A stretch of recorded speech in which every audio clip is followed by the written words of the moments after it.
பல நாள் திருடன் ஒரு நாள் அகப்படுவான்னு சொல்லுவாங்க இல்லைங்களா? இன்னைக்கு அகப்பட்டுட்டாங்க. அதுவும் கையும் களவுமா இல்லைங்க, மிஷினும் கையுமா அகப்பட்டிருக்காங்க. பகீரங்கமா என்ன மாதிரி மாட்டியிருக்காங்கன்றது தான் பாருங்க இந்த காணொலிக்குள்ள ஒட்டுமொத்தமா பார்க்க போறோம். புதிய பூமி நண்பர்கள் அனைவருக்கும் வணக்கம். நான் ராஜ்பாபு. டிஸ்க்ளைமர் இல்ல வேண்டாம், எதுக்குங்க டிஸ்க்ளைமர்? அதான் ஆதாரபூர்வமாக மிஷினை காட்டி கொடுத்துருச்சு இல்லைங்களா? மிஷின்ல என்ன மாதிரி முறைகேடு குளறுபடி நடந்திருக்குன்ட்டு மிஷினே காட்டி கொடுத்து மிஷினும் கையுமா மாட்டிய பிறகு எதுக்கு டிஸ்க்ளைமர்? நேரடியாக காணொலிக்குள்ள போயிடலாங்க.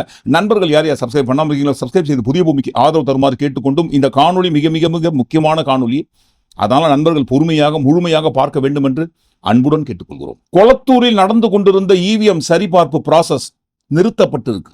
ஏன் நிறுத்தப்பட்டது? எதற்காக நிறுத்தப்பட்டது? யாரால் நிறுத்தப்பட்டது? திமுகவை தான் நிறுத்தியிருக்காங்க. இவிஎம் சரிபார்க்க வேண்டும் என்று ரிக்வஸ்ட் அவங்க தான் கொடுத்தாங்க. அவங்களே தான் பாருங்க இந்த இவிஎம் சரிபார்க்க தேவையில்லை என்று நிறுத்தியிருக்காங்க. ஏனென்றால் ஒரு பானை சோற்றுக்கு ஒரு சோறு பதம், அதை திமுக தரப்பிலிருந்து சொல்வதை கேட்டுருவோமே. இந்த வாக்குப்பதிவு இயந்திரங்கள் சரியாக இல்லாததினால் எங்களுக்கு இந்த மொத்த நடைமுறையிலுமே நம்பிக்கை இல்லை. கழக தலைவரிடம் இதை நாங்கள் சொல்லிட்டு இதுக்கப்புறம் இந்த ப்ரொசீஜரில் பங்கெடுப்பது தேவையற்றது.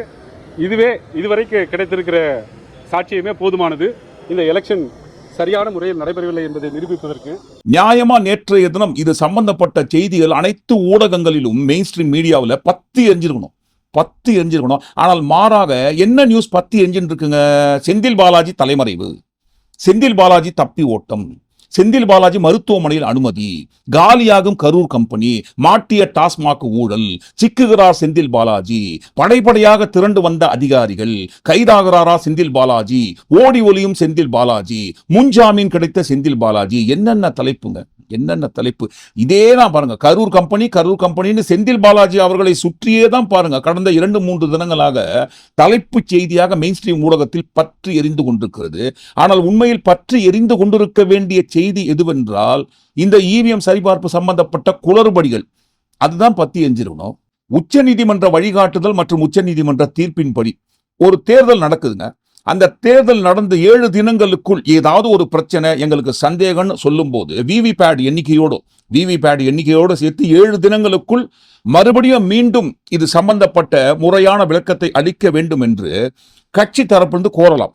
அது உச்சநீதிமன்ற தீர்ப்பில் சொல்லப்பட்டிருக்கு. வாக்கு எண்ணிக்கை நடந்து முடிந்து 7 தினங்களுக்குள் யாருக்காவது சந்தேகம் என்றால் விண்ணப்பித்து அந்த சந்தேகத்தை தீர்த்து கொள்ளலாம். இதில் எந்த ஒரு குறையும் இல்லை என்றாலும் இவிஎம் மற்றும் விவிபேட் மீது மக்களுக்கு உள்ள சந்தேகத்தை இதன் மூலம் நீக்க முடியும் என்று உச்சநீதிமன்றம் வழிகாட்டுதல் மற்றும் தீர்ப்பளித்திருக்கிறது. 2024ஆம் ஆண்டிலேயே இதை போன்ற ஒரு தீர்ப்பு உச்சநீதிமன்றத்தில் இருக்கு. அந்த உச்சநீதிமன்ற தீர்ப்பின் அடிப்படையில் தான் திமுக தேர்தல் ஆணையத்திடம் ஒரு புகார் ஒன்று கொடுத்திருந்தாங்க. குறிப்பிட்ட சில தொகுதிகள், சில மாவட்டங்கள், அதிலே மிக முக்கியமாக கொளத்தூர் தொகுதியில்தான் 29ஆம் தேதி முதல் இந்த இவிஎம் சரிபார்ப்பு பணி நடந்து கொண்டிருக்கிறது. இந்த இடத்துல பறந்து பாஞ்சி போராண்ட வருவாங்க திமுக கட்சியை. டிவிகே கட்சி சொல்வதை போல உங்களுக்கு பதவி வெறி இன்னும் போகல. அதனால்தான் பாருங்க, தேர்தல் நடந்து முடிந்து வாக்கு எண்ணிக்கை நடந்து கிட்டத்தட்ட 3 மாதங்கள் கழித்தும் இன்னும் சந்தேகம்னு இன்னமும் கேட்டுக்கிறீங்களான்ட்டு இந்த சந்தேகத்தை இன்னைக்கு எழுப்பல. முன்னாடியே சொன்னோம் இல்லைங்களா? வாக்கு எண்ணிக்கை நடைபெற்று 7 தினங்களுக்குள் ஏதாவது பிரச்சனை சந்தேகம்னா எந்த ஒரு கட்சியை சேர்ந்தவங்களும் விண்ணப்பிக்கலாம் என்று. அந்த அடிப்படையில் மே 7ஆம் தேதி அன்றே திமுக தரப்பில் இருந்து இதை போன்ற ஒரு புகாரை கொடுத்திருக்காங்க. குறிப்பிட்ட மாவட்டங்களில் குறிப்பிட்ட போலிங் ஸ்டேஷனில் வைக்கப்பட்டிருந்த இவிஎம் சரிபார்க்க வேண்டும் என்று. எவ்வளவு வேகமா செயல்படுறாங்க பாருங்க தேர்தல் ஆணையம். மே 7ஆம் தேதி அன்று கொடுத்த திமுகவின் புகாரின் அடிப்படையில் 29ஆம் தேதி அன்று தான் பாருங்க, என்னப்பா நீங்க சொல்ற மாதிரி இவிஎம் மிஷின்லாம் தூசு தட்டி சரி பண்ணிடலாமா, சரி பார்த்துடலாமா, என்னென்ன பார்க்கலாம், எந்தெந்த இடத்துல சரி பார்க்கணுங்க, ஒரு 42 மிஷினை சரி பார்க்கணுங்க. 42 மிஷினை சரி பார்க்கணுமாங்க, பார்த்துடலாங்க. எத்தனை வாக்குச்சாவடிகளில் சரி பார்க்கணும்? 14 வாக்குச்சாவடிகள், 14 போலிங் ஸ்டேஷன் வாக்குச்சாவடிகள்லாம் ஒரு நாளைக்கு 2 போலிங் ஸ்டேஷன் செக் பண்ணலாங்க. அந்த வகையில வச்சு பார்க்கும்போது 7 × 2 14 7 நாள் ஆகுங்க. 7 நாள் ஆகும் இந்த பணியை சரிபார்த்து உங்களுக்கு ரிசல்ட் கொடுக்கறதுக்கு. 29ஆம் தேதி முதல் இந்த பணியை நாங்கள் தொடங்குகிறோம் என்று மே 7ஆம் தேதி அன்று திமுக கொடுத்த புகாரை தூசு தட்டி எடுத்து ஜூலை 29ஆம் தேதி முதல் இந்த இவிஎம் சரிபார்ப்பு பணி தொடங்கும் என்று ஜூலை 29ஆம் தேதி முதல் இந்த இவிஎம் சரிபார்ப்பு பணி நடந்து கொண்டிருக்கிறது. மறுபடியும் இந்த இடத்துல ஞாபகப்படுத்திடுறோம், இது மறு வாக்கு எண்ணிக்கை கேட்டு திமுக புகார் கொடுக்கலங்க. இவிஎம் சரிபார்ப்பு சம்பந்தப்பட்ட புகார் தான் கொடுத்திருக்காங்க. மறு வாக்கு எண்ணிக்கை நடத்த வேண்டும் என்று புகார் கொடுத்தால் அந்த ப்ராசஸ் 1 நாள் 2 நாள் 1 வாரம் 2 வாரம் 1 மாசம் 2 மாசம் கிடையாது, 10 வருஷத்துக்கு மேல நடக்கும்னு எல்லாருக்குமே தெரியும். நீதிமன்றம் வரைக்கும் போனா கூட அப்பாவு அவர்கள் சம்பந்தப்பட்ட வழக்குல தீர்ப்பு வந்தது இல்லைங்களா, 10 வருஷம் கழிச்சு அப்பாவு அவர்கள் வெற்றி செல்லும் என்று கவுண்டமணி சொல்ற டயலாக் தான் ஞாபகத்துக்கு வருது. நம்ம அதை ஞாபகப்படுத்த வேண்டாம். இருந்தாலும் பாருங்க, இந்த வழக்குல தீர்ப்பு இப்ப வந்தா என்ன வரலனா என்ன, 10 ஆண்டுகள் கழித்து, அதுவும் பாருங்க பரபரப்பு தீர்ப்பு. தலைப்பு செய்தி, எந்த தலைப்பு செய்தியை போடணுமோ அதை போட மாட்டாங்க. தேவையில்லாத தலைப்பு செய்தியை தலைப்பு செய்தி ஆக்கி அப்பாவு வழக்கில் பரபரப்பு தீர்ப்பு, வெற்றி செல்லும். எத்தனை வருஷம் கழிச்சு? சோ மறுவாக்கு எண்ணிக்கை நடத்த வேண்டும், இந்த வெற்றியில எங்களுக்கு சந்தேகம் இருக்கு, அப்படி இப்படி நீதிமன்றத்துக்கு போனா கண்டிப்பா இதே மாதிரி தான் பாருங்க. வருஷ கணக்கில் இழுத்து 2-3 தேர்தல் கழிச்சு தான் தீர்ப்பே வரும். சோ இது மறுவாக்கு எண்ணிக்கை கேட்டு கிடையாதுங்க, இவிஎம் சரிபார்ப்பு சம்பந்தப்பட்ட புகார். இந்த புகாரின் அடிப்படையில் தான் 29ஆம் தேதி முதல் இந்த இவிஎம் சரிபார்ப்பு பணி நடந்து கொண்டிருக்கிறது. என்னென்ன சரி பார்க்கறாங்க? பேலட் யூனிட், ஓட்டு போடுவோம் இல்லைங்களா, பட்டனை பிரஸ் பண்ணி, அது பேலட் யூனிட். அடுத்து கண்ட்ரோல் யூனிட். இந்த கண்ட்ரோல் யூனிட் யார்கிட்ட இருக்கும்னா போலிங் ஸ்டேஷன்ல இருக்கிற அதிகாரி கிட்ட இருக்கும். அவர் தான் பாருங்க ஒரு வாக்காளர் ஓட்டு போடுறதுக்கு முன்னாடி அந்த கண்ட்ரோல் யூனிட்டை பிரஸ் பண்ணுவார். அவர் பிரஸ் பண்ணதுக்கு அப்புறம் தான் நீங்க ஓட்டு போடலாம்னு சொல்லுவாங்க. நம்ம பேலட் யூனிட்ல இருக்கிற பட்டனை பிரஸ் பண்ணி எந்த கட்சிக்கு ஓட்டு போடணுமோ அந்த கட்சிக்கு ஓட்டு போடலாம். அடுத்து தான் பாருங்க மிக முக்கியமானது விவிபேட். இதுதான் மிக முக்கியமானது. எந்த வாக்காளர் எந்த கட்சிக்கு எந்த சின்னத்துல பட்டனை, மிஷின்ல இருக்கிற பட்டனை பிரஸ் பண்ணி வாக்களிக்கிறாரோ, அந்த வாக்காளர் பிரஸ் பண்ண அதே சிம்பல், அதே கட்சியோட சிம்பல் தான் பாருங்க அந்த விவிபேட் யூனிட்ல ஸ்லிப்பு வரும். அந்த கட்சி சின்னம் அடங்கிய போட்டோவோட அந்த வாக்காளர் எந்த கட்சி சின்னத்தை பட்டனை பிரஸ் பண்றாரோ அதே சின்னம் தான் அந்த விவிபேட்ல ஸ்லிப்பா வரும் போட்டோவோட. இந்த ப்ராசஸ் அனைத்தும் முறையாக, எந்த ஒரு முறைகேடும் இல்லாமல், மிஷின்ல எந்த ஒரு பிரச்சனை இல்லாம ப்ராப்பரா பக்காவா நடந்தேறி இருக்கிறதா என்பதை சரிபார்க்கும் பணிதான் நடந்து கொண்டிருக்கிறது. Ballot unit, control unit, VVPAT, இந்த 3 ப்ராப்பரா எந்த ஒரு சிக்கல் இல்லாம நடந்தேறி SLU என்று சொல்லக்கூடிய சிம்பல் லோடிங் யூனிட், இந்த சிம்பல் லோடிங் யூனிட் சரிபார்க்கும் பணிதான் பாருங்க தொடங்கப்பட்டிருக்கு. தொடங்குங்க ஐயா. கொளத்தூர்ல மட்டும்தாங்க, தமிழ்நாடு முழுக்க எந்த தொகுதியில் உள்ள எந்த வாக்குச்சாவடியில் வைக்கப்பட்டிருக்கும் மிஷினை நீங்க என்ன வேணா செக் பண்ணுங்க, எத்தனை முறை வேண்டுமானாலும் எண்ணுங்க. மறுபடியும் நீங்க எண்ணீங்கன்னா எக்ஸ்ட்ரா தான் எங்களுக்கு ஓட்டு விழுந்திருக்க வாய்ப்பு இருக்கே தவிர கம்மியாகிறதுக்கு வாய்ப்பே இல்லை. ஆசை யாரை விட்டுச்சு? என்ன பண்ணணுமோ பண்ணுங்க. யாருங்க? நம்ம ஆதவ் சார் தான். அதனாலதான் கொளத்தூர்லயே முடிச்சிட்டோம், கொளத்தூர்லயே வரலாற்று முடிச்சிட்டோம். எத்தனை ரீகவுண்ட் வேணா கேட்கலாம். 9000 ஓட்டுல இருந்து 15000 ஓட்டுல வேணா மாறுமே தவிர, 9000 ஓட்டுல இருந்து 15000 ஓட்டுல வேணா மாறுமே தவிர, 9000 ஓட்டுல இருந்து 15000 ஓட்டுல வேணா மாறுமே தவிர, 9000 ஓட்டுல இருந்து ஒரு ஓட்டு கம்மி ஆகாது. அவங்க 7 மிஷின்ல 70 மிஷினை எடுத்து பார்த்தாலும் 9000 ஓட்டுல இருந்து 15000 ஓட்டு மாறுமே தவிர ஒரு ஓட்டு கம்மி ஆகாது. யாரோ அவருக்கு தப்பா அட்வைஸ் பண்ணிருக்காங்க ரீகவுண்டிங்னு. அது ஜனநாயக கடமை, அவங்க நிகழ்த்திட்டு போட்டோம். அது எப்படி திமிங்கலாம்? எத்தனை முறை எண்ணினாலும் ஒரு வேட்பாளருக்கு எவ்வளவு வாக்குகள் விழுந்ததோ அதே வாக்குகள் தானே இருக்கும். எத்தனை முறை எண்ணி பார்த்தாலும், எத்தனை முறை மிஷினை சரி பண்ணி எப்படி கூட்டி கழிச்சு போட்டு பார்த்தாலும், ஒரு வேட்பாளருக்கு 10 வாக்குகள் விழுந்திருக்குன்னா அதே 10 வாக்குகள் தானே மறுபடியும் எண்ணும் போது வரும். எக்ஸ்ட்ரா விழுந்திருக்க வாய்ப்பு இருக்கு, எக்ஸ்ட்ரா வரதுக்கு வாய்ப்பு இருக்குன்னு எப்படி வரோங்க? அப்ப இந்த இடத்துல ஏதோ பிரச்சனை இருக்கு இல்லைங்களா? ஏதோ பிரச்சனை இருக்கிற காரணத்தினால்தான் முதல்ல எண்ணும் போது விழுந்த வாக்குகளை விட 2வது முறை எண்ணும் போது எங்களுக்கு அதிகமா வாக்கு விழுந்திருக்க வாய்ப்பு இருக்குன்ட்டு எதை வச்சு சொல்றாருங்க? அப்ப மிஷின்ல இவங்க ஏதாவது பண்ணிருக்காங்களான்ட்டு சந்தேகம் வருமா வராதா? அவங்க 7 மிஷின்ல 70 மிஷினை எடுத்து பார்த்தாலும் 9000 ஓட்டுல இருந்து 15000 ஓட்டு மாறுமே தவிர ஒரு ஓட்டு கம்மி ஆகாது. கண்டிப்பாக வரும். அதுவும் பாருங்க, ஆதவ அர்ஜுனா அவர்களை போன்றவர்கள் பேசுவதை பார்க்கும்போது சந்தேகம் வராதவங்களுக்கு கூட வந்துடும். அந்த சந்தேகத்தின் அடிப்படையில் தான் இவிஎம் சரிபார்ப்பு பணி நடத்த வேண்டும் என்று சொல்லி நடத்தினுக்கிறாங்க. நல்லா தான் போயிருக்குதுன்னு சொல்ற மாதிரி தேர்தல் அலுவலர் இருக்கார் இல்லைங்களா, அவரு முதல் நாள் ஃபர்ஸ்ட் 29ஆம் தேதி அன்று இந்த இவிஎம் சரிபார்ப்பு பணி நடந்து கொண்டிருக்கும் போது, நாங்கெல்லாம் ரொம்ப நேர்மையா இருக்கோங்க, மிஷின்லாம் பக்காவா ப்ராப்பரா ஒர்க் பண்ணிருக்கு, அதுல எந்த ஒரு மாற்று கருத்து கிடையாதுன்னு சொல்லி வேகமா வந்து பிரஸ் மீட் கொடுத்தாரு. முதல் கட்டமாக 2 தொகுதிக்கான 2 போலிங் ஸ்டேஷனுக்கான ballot unit, control unit, VVPAT வெளிப்படைத்தன்மையாக இந்த இவிஎம் அதோட மைக்ரோசிப் அதோட யூனிட்டோட ஒத்தென்டிசிட்டி காமிக்கிறதுக்கான ஒரு ப்ராசஸ் இன்றைய தினம் கொளத்தூர் தொகுதியில் இந்த 2 வாக்குச்சாவடிகளில் இருக்கிற பியூஸ் அண்ட் சியூஸ் நடைபெற்றது. இந்த ப்ராசஸ் ஒரு வாரம் 7 நாள் நடைபெறும். 14 வாக்குச்சாவடியில் இருக்கிற ballot unit, control unit and VVPAT சரிபார்க்கப்படும். இவிஎம் சரிபார்ப்பு பணி நடத்திய முதல் நாளில் தேர்தல் அலுவலர் இதை போல ஒரு பிரஸ் மீட் கொடுத்தத தலைப்பு செய்தியாகனாங்க எல்லா மீடியாவிலையும். கொளத்தூரில் ஏமாற்றம், மிஷின்கள் அனைத்தும் சரியாக இருந்திருக்கிறது, மீண்டும் அசிங்கப்பட்டாரா ஸ்டாலின், தோல்வியை ஏற்க மறுக்கும் திமுக, தோல்வியை தாங்காத திமுக, திமுக கனவில் விழுந்த மண், மிஷின்கள் அனைத்தும் சரியாக இருந்தது என்று தேர்தல் அதிகாரி கொடுத்த வாக்குமூலம். இப்படிதான் டிசைன் தலைப்பு செய்தி வச்சு தேர்தல் அலுவலர் கொடுத்த பிரஸ் மீட்டை பூதாகரமாக்குனாங்க. ஆனா பாருங்க, வடிவேலு சொல்ற மாதிரி நல்லாதான் போயிருந்ததுன்னு சொன்ன மாதிரி நல்லாதான் போயிருந்தது. முதல்ல எண்ணும் போது நல்லாதான் போயிருந்தது. ஆனா பாருங்க, நேற்றைய தினம் பற்றி எரிந்து கொண்டிருக்கிறது இவிஎம் சரிபார்ப்பு பணியில் நடந்த ஏகப்பட்ட முறைகேடுகள், எக்கச்சக்கமான குளறுபடிகள். சென்னை சிந்தாதிரிப்பேட்டையில் உள்ள ஸ்ட்ராங் ரூம், அங்கதான் பாருங்க இந்த இவிஎம் சரிபார்ப்பு பணி நடந்து கொண்டிருக்கிறது. இந்த இவிஎம் சரிபார்ப்பு பணி நடந்து கொண்டிருக்கும் இந்த இடத்தில் 3 தரப்பினர் இருக்கலாம். வேட்பாளர் தரப்பிலிருந்து ஏஜென்ட் இருக்கலாம். ரெண்டாவது, இவிஎம் மிஷின் தயாரிக்கிறாங்க இல்லைங்களா, பெல் நிறுவனம், அந்த பெல் நிறுவனம் சம்பந்தப்பட்ட இன்ஜினியர்ஸ் இருக்கலாம். மூன்றாவது, தேர்தல் ஆணையம் சம்பந்தப்பட்ட அதிகாரிகள் இருக்கலாம். இந்த 3 தரப்பினர் முன்னிலையில் தான் இவிஎம் சரிபார்ப்பு பணியே நடந்துனே இருக்கும்போது டக்குன்னு பாருங்க மிஷின் ஒர்க் பண்ணலீங்களா? என்னப்பா இது, ஆபீஸ்ல இருக்கிற ஏதோ ஒரு கம்ப்யூட்டர் டக்குன்னு ஒர்க் பண்ணலன்னு சொல்ற மாதிரி சொல்றீங்க. மிஷின் ஒர்க் பண்ணலையா? நல்லா தானே ஒர்க் பண்ணிது, நல்லா தான் ஒர்க் பண்ணுச்சுங்க. ஒர்க் பண்ணி அந்த மிஷின்ல தான் பாருங்க எண்ணி கவுண்டிங் எல்லாம் சொல்லி முடிச்சாங்க. கொளத்தூர்ல மிஸ்டர் பாபு என்பவர் வெற்றி பெற்றார் என்று. ஆனா பாருங்க, எந்த மிஷின்ல எண்ணி முடிச்சாங்களோ அதே மிஷின் தான் பாருங்க இன்றைக்கு மறுபடியும் சரிபார்க்க எடுக்கும் போது அந்த குறிப்பிட்ட மிஷின்கள் ஒர்க் பண்ணலீங்களா? சரியா சொல்லணும்னு சொன்னா 30% அளவுக்குண்டான மிஷின் ப்ராப்பரா ஒர்க் பண்ணல. அதுவும் பாருங்க எது ஒர்க் பண்ணலங்க, SLU என்று சொல்லக்கூடிய simple loading unit, VVPAT slip வரும் இல்லைங்களா, எந்த சின்னத்துக்கு ஓட்டு போட்டோமோ அந்த சின்ன மடங்கிய போட்டோவோட ஸ்லிப்பு வரும் இல்லைங்களா, அந்த ஸ்லிப்பு ப்ராப்பரா ஒர்க் பண்ணவே இல்லைங்களா. 8 மிஷின்ல 3 மிஷின் ஒர்க் பண்ணலீங்களாமே. நாங்க சொல்லலங்க, திமுக தரப்பிலிருந்து கொடுத்த வாக்குமூலம். 29, 30, 31 மற்றும் இன்றைய தேதி வரை இது முழுவதுமாக வீடியோ ரெக்கார்டிங் செய்யப்பட்டிருக்கிறது. அந்த முழு வீடியோ ரெக்கார்டிங்கையும் சர்டிஃபிகேட்டோட கொடுக்கணும் அப்படின்னு கேட்டிருக்கோம். ஏறக்குறைய 30% மிஷினுக்கு மேலே 8 மிஷின் வெரிஃபை பண்ணோம். அதில் 3 மிஷினில் பிரச்சனை இருக்குது. 30%க்கும் அதிகமான இந்த வாக்குப்பதிவு இயந்திரங்கள் சரியாக இல்லாததனால் எங்களுக்கு இந்த மொத்த நடைமுறையிலுமே நம்பிக்கை இல்லை.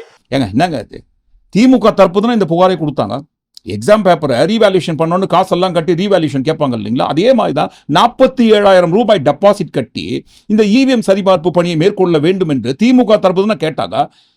அவங்க தரப்பு வந்து இப்படி தான் சொல்லுவாங்க, போற போக்கில் அடிச்சு விட்டு போவாங்க.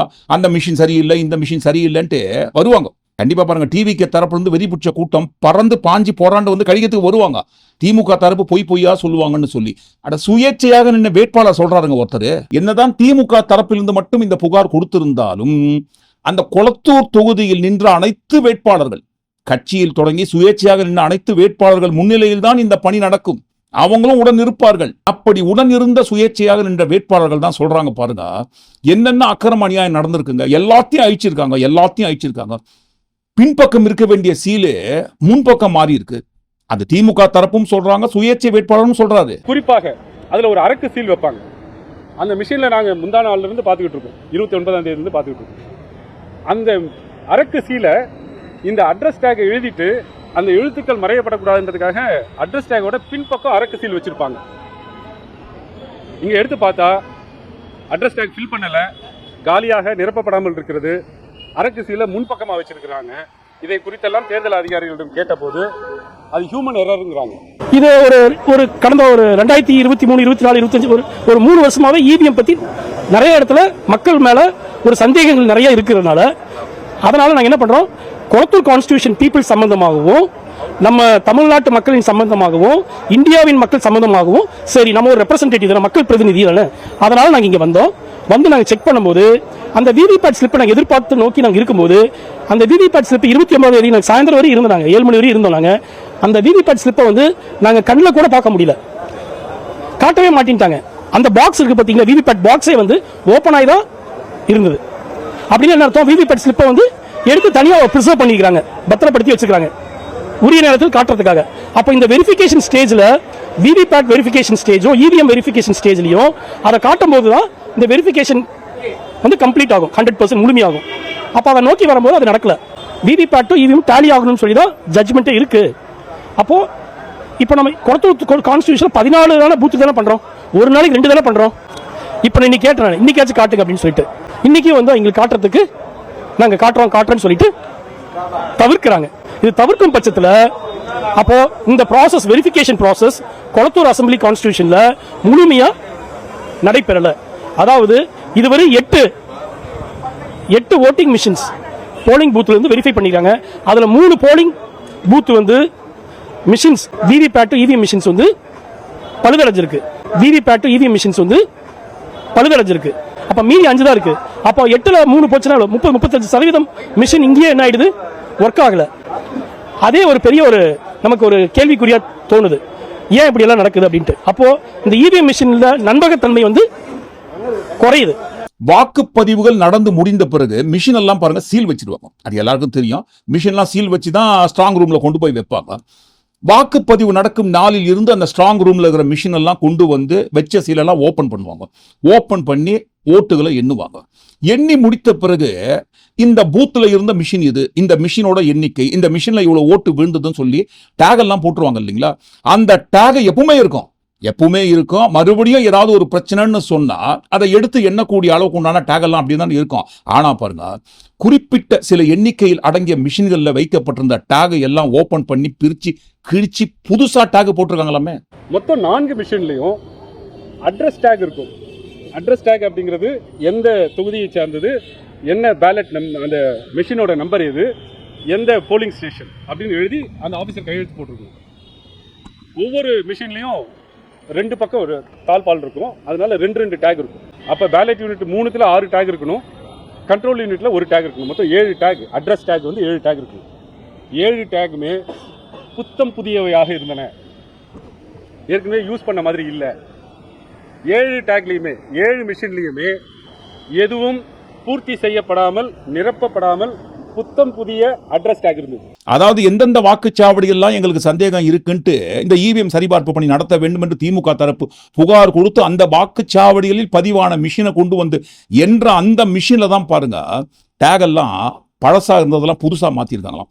புதுசா மாற்றப்பட்ட அந்த டேக்ல எதுவுமே எழுதலைங்களாமே, பிளாங்கா இருந்துதான். இந்த இடத்துலயும் மறுபடியும் கேட்பாங்க, மறுபடியும் சந்தேகம் வரும் இல்லைங்களா. வாக்கு எண்ணிக்கை நடத்தி முடித்து விட்டு அந்த மிஷின்ல டேக் போட்டபடியே அதே மாதிரி தானே இருக்கணும். எப்படி ஒரு அதிகாரியால் ஏற்கனவே போட்ட டேக் அனைத்தும் கிழிக்கப்பட்டு புதிய டேக் வந்திருக்கோங்க. இவிஎம் மேல ஏன்பா சந்தேகப்படுறீங்க, மிஷின் பொய் சொல்லாதுப்பான்னு சொல்லுவாங்க இல்லைங்களா. கண்டிப்பா பாருங்க, மிஷின் பொய் சொல்லாது. ஆனா பாருங்க, மிஷினை பொய் சொல்ல வைக்கலாம் இல்லைங்களா. ஒரு குறிப்பிட்ட கட்சிக்கு இந்த அளவு ஓட்டு நம்ம போட்டுக்குவோம் அப்படின்னு மிஷின் தானா போட்டுக்காது இல்லைங்களா. ஆனால் மிஷின் மூலமா போட வைக்கலாம், போடலாம் இல்லைங்களா. அது சம்பந்தப்பட்ட சந்தேகத்தின் அடிப்படையில் தான் பாருங்க இவிஎம் சரிபார்ப்பு பணியை கேட்டிருந்தாங்க. அப்படி கேட்ட இடத்துல தான் எவ்வளவு குளறுபடிகள் நடந்திருக்கு என்கின்ற உண்மை வெட்ட வெளிச்சமாகி இருக்கு. அரசியல முன்பக்கமா வச்சிருக்கிறாங்க. இதை குறித்தெல்லாம் தேர்தல் அதிகாரிகளிடம் கேட்டபோது அது ஹியூமன் எரருங்கிறாங்க. யாரோ ஒரு பூத்துல தெரியாம நிரப்பாமல் விட்டுட்டாங்க. பின்புறம் வைக்கப்பட்டிருந்த சீலை முன்புறமாக மாற்றப்பட்டிருக்கு, மாறி இருக்கு. ஏற்கனவே எழுதப்பட்டிருந்த டேகுகள் அனைத்தும் மாற்றப்பட்டு புதிய டேகுகள் பொருத்தப்பட்டிருக்கு. SLU என்று சொல்லக்கூடிய சிம்பல் லோடிங் யூனிட் விவிபேட் வரும் இல்லைங்களா, அந்த விவிபேட் தான் பழுதடைந்து விட்டதுன்ட்டு சரிபார்க்கும் பணியை நிறுத்தியிருக்காங்க. மிக முக்கியமான ஆதாரமே விவிபேட்ல இருந்து கிடைக்கக்கூடிய அந்த ஸ்லிப்பு தான்.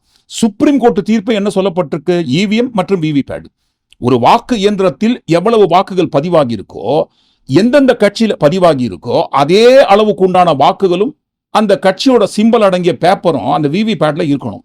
இந்த ரெண்டுத்தையும் மேட்ச் பண்ணி தான் ஏதாவது சந்தேகம் என்றால் வாக்கு எண்ணிக்கை நடைபெற்று 7 தினங்களுக்குள் விண்ணப்பிக்க வேண்டும் என்று சொல்லியிருந்தாங்க. அதன் அடிப்படையில் கேட்கும்போது எதை அடிப்படையாக கொண்டு இவிஎம் சரிபார்ப்பு பணியை நடத்தணும்னு சொன்னாங்களோ அந்த பேஸே பாருங்க ஆடி போயிட்டு இருக்கு.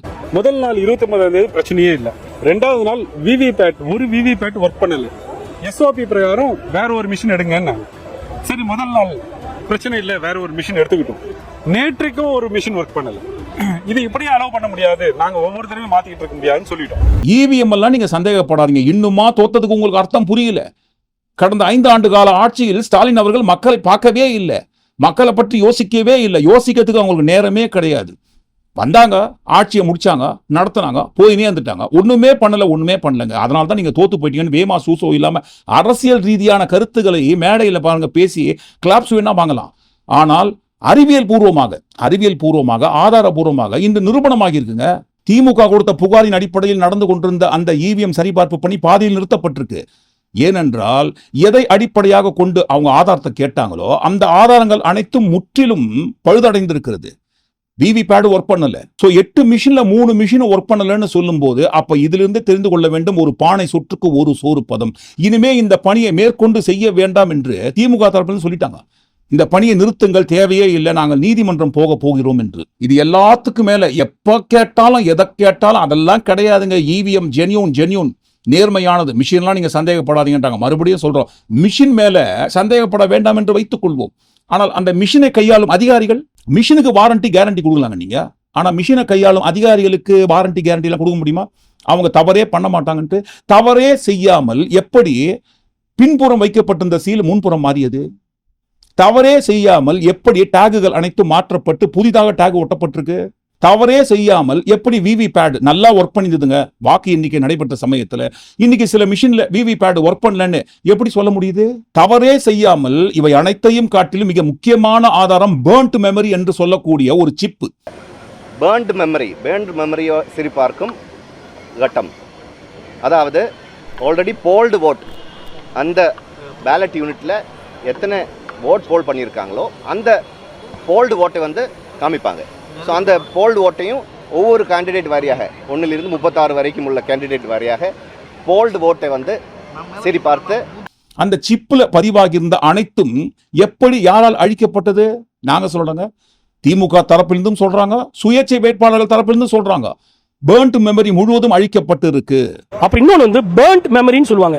பேர்ன்ட் மெமரிங்கிறது என்னன்னு கேட்டீங்கன்னா, ஒரு ப்ரோக்ராம் எழுதி அந்த சிப்புக்குள்ள, அதாவது ப்ராசஸர் சிப்புக்குள்ள வந்து ஸ்டோர் பண்ணுவாங்க. அது மூலியமா தான் நம்ம ஓட்டு போடும்போது அது பிரிண்ட் ஆகி விவிபேட் ஸ்லிப்ல விழுகும். அந்த பேர்ன்ட் மெமரி இங்க என்ன பண்றாங்கன்னு கேட்டீங்கன்னா, ஸ்டேஜ் 2ல அதை அழிச்சிடுறாங்க.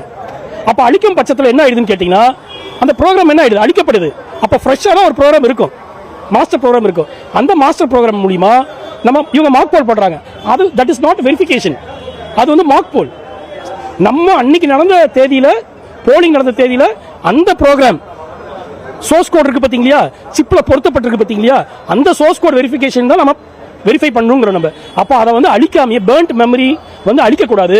அதுலயே மீண்டும் ஒரு 300 ஒரு 400 ஒரு 500 ஓட்டு நம்ம செலுத்தும் போது அப்போ அதை வெரிஃபை பிரிண்ட் ஆக்கி விழுவும் பத்திய விவிபேட்ல அதை நம்ம செக் பண்ணும் பட்சத்தில் நம்ம வந்து கண்டிப்பா என்ன ஆயிடும்? அப்ப டாலி பண்ணா கரெக்ட் ஆயிடும் இல்லையா?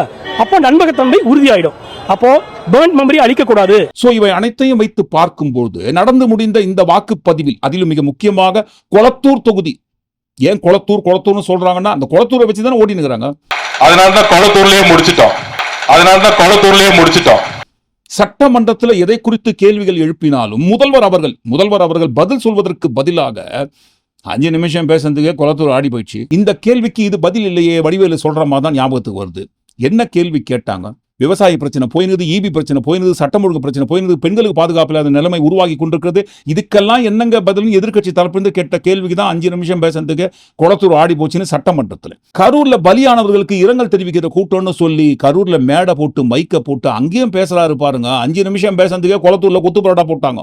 5 நிமிஷம் பேசுனதுக்கே கொளத்தூர்ல கொத்து பரோட்டா போட்டாங்க.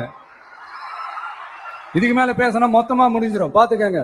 சோ கொளத்தூரை மையப்படுத்திய எதை குறித்து கேள்வி கேட்டாலும் கொளத்தூர்ல 5 நிமிஷம் பேசுறதுக்கு ஆடி போச்சு, கொளத்தூர்ல 5 நிமிஷம் பேசுறதுக்கு கொத்து பரோட்டா போட்டாங்கன்னு சொல்லும் போதுதான் பாருங்க, கொளத்தூர்னு சொல்லும் போதுதான் அந்த கொளத்தூர் வெற்றி எல்லோருடைய சந்தேகத்தை உறுதிப்படுத்தியது. கொளத்தூர்ல மட்டும் கிடையாது, ஒட்டுமொத்தமான தமிழ்நாட்டுக்கு திமுக எப்படி தோற்றது என்கின்ற சந்தேகத்தை காட்டிலும் இவங்க எப்படி ஜெயிச்சாங்க அப்படின்ற ஒரு சந்தேகம் தான். அந்த சந்தேகம் உண்மையாக கூடிய வகையில் தான் பாருங்க, தொடர்ந்து இவிஎம் சரிபார்ப்பு பணி நடந்து கொண்டிருக்கும் அந்த இடத்துல மிஷின் டொப்புன்னு கெட்டு போய் நேகுது. சோ இவை அனைத்தையும் கூட்டி கழிச்சு வச்சு பார்க்கும்போது நடந்து முடிந்த வாக்கு எண்ணிக்கையில் ஏதோ ஒரு குளறுபடி முறைகேடு நடந்திருக்கு.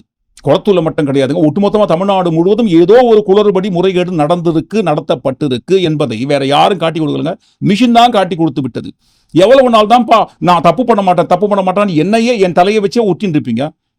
நான் தப்பு பண்ண மாட்டேன்ப்பா, அது எனக்கு தெரியும்பா. என்ன ப்ரோக்ராம் செய்யறீங்களோ அதன் அடிப்படையில் தான் நான் ஃபங்க்ஷன் பண்ணுவேன்னு இவிஎம் சொல்லுது. என்ன ப்ரோக்ராம் நீங்க பண்றீங்களோ அதன் அடிப்படையில் நான் ஃபங்க்ஷன் பண்ணுவேன். நீங்க தப்பா மாத்தி ப்ரோக்ராம் பண்ணீங்கன்னா அதன் அடிப்படையில் நான் ஒர்க் பண்ணுவேன். நான் போய் பேச மாட்டேன்ப்பா. எனக்கு தேவையான கட்சிகள் இந்த அளவு ஓட்டு போட்டு தேவையில்லாம நான் தேர்ந்தெடுக்க மாட்டேன்ப்பா. ஆனால் என்னை கையாளும் அதிகாரிகள் கட்சிகளுக்கு வேண்டப்பட்டவர்கள் இவ்வளவு ஓட்டுகள் போட வேண்டும் என்று யாராவது போட்டாங்கன்னா அதுக்கு நானா பொறுப்பு? சோ என் மீது எந்த ஒரு தவறும் இல்லை என்று மிஷின் தரப்பிலிருந்து சொல்வது. எவ்வளவு நாள் தான் மிஷினை வச்சு ஓட்ட முடியுங்க? அதனால தான் பாருங்க இன்னைக்கு மிஷினே காட்டி கொடுத்து விட்டது. நன்றாக இயங்கிக் கொண்டிருந்த மிஷின், அது மிக முக்கியமாக சிம்பிள் லோடிங் யூனிட்ல இருந்து அந்த விவி பேட், அந்த விவி பேட் வரைக்கும் பாருங்க, குறிப்பிட்ட மிக முக்கியமான வாக்குச்சாவடிகளில் பதிவான அந்த மிஷினோட யூனிட் ஒர்க் பண்ணவே இல்லை. அப்போ ஏதோ ஒரு குளறுபடி கண்டிப்பா நடந்து இருக்கிறது என்பதில் எந்த ஒரு சந்தேகமும் கிடையாது. சோ மேற்கொண்டு இந்த இவிஎம் சரிபார்ப்பு பண்ணி நீங்க நடத்தவே தேவையில்லை. இப்பவே நாங்க பார்த்துட்டோம், எல்லா மிஷினும் ஒர்க் பண்ணலன்னு சொன்னதற்கு பிறகு நீங்க எதுக்காக இந்த இவிஎம் சரிபார்ப்பு பண்ணி மேற்கொள்ள வேண்டும்? தேவையில்லை, நிறுத்திடுங்க.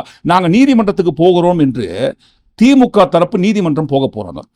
திமுக தரப்பு தொடுக்கும் இந்த வழக்குல நீதிமன்றத்தின் வாயிலாக என்ன தீர்ப்பு வர போகிறது என்பதை பொறுத்து தான் பார்க்கணும். நீங்க ஒட்டுமொத்தமா எல்லாத்தையும் பூட்டி கேட்டு இந்த காணொலிக்குள்ள வந்த எல்லா அநியாய அக்கிரம முறைகேடை குறித்து நீங்க என்ன நினைக்கிறீங்க? கண்டிப்பா தவறாம ஒரு கருத்துக்கள் பதிவு பண்ணுங்க. மீண்டும் நாளை காணொலியாம் சந்திப்போம். நன்றி, வணக்கம்.